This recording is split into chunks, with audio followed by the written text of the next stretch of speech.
The NIA has exposed a big conspiracy to bleed India, with investigators uncovering a plot that appears to be designed to destabilize the country. A U.S. citizen is now in NIA custody over alleged links with anti-India groups, raising serious questions about foreign involvement in activities targeting India's security and sovereignty. 6 Ukrainian nationals also nabbed for training anti-India groups, pointing to a sophisticated operation that involved specialized skills and military-style expertise. A Delhi court has sent an American citizen and 6 Ukrainians to NIA custody till March 27, underscoring the seriousness of the charges against them and the need for detailed interrogation in a high-profile terror-linked case.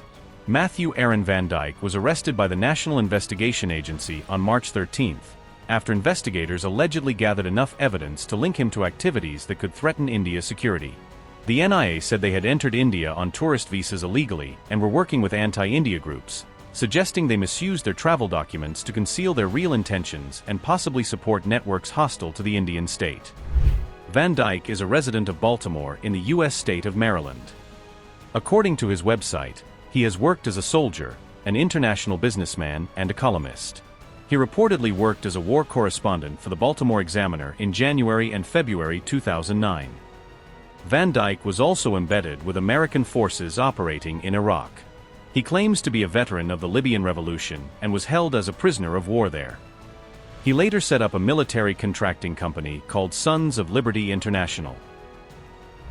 The NIA has filed a case under Section 18 of the Unlawful Activities Prevention Act, 1967, signaling that investigators believe there is a serious terror-related conspiracy.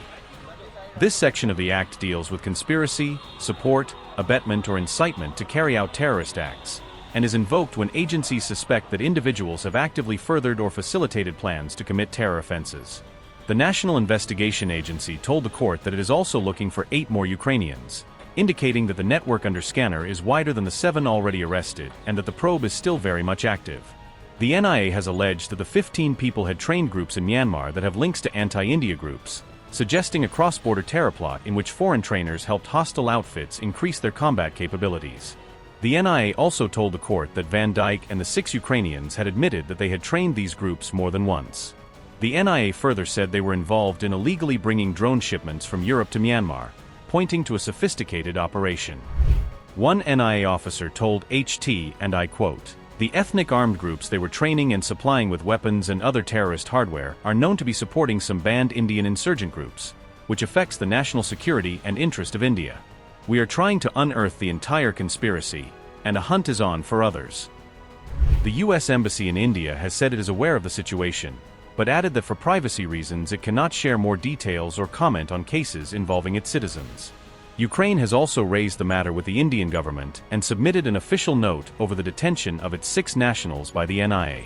Kiev has called for the immediate release of its citizens and has insisted on consular access to the detainees.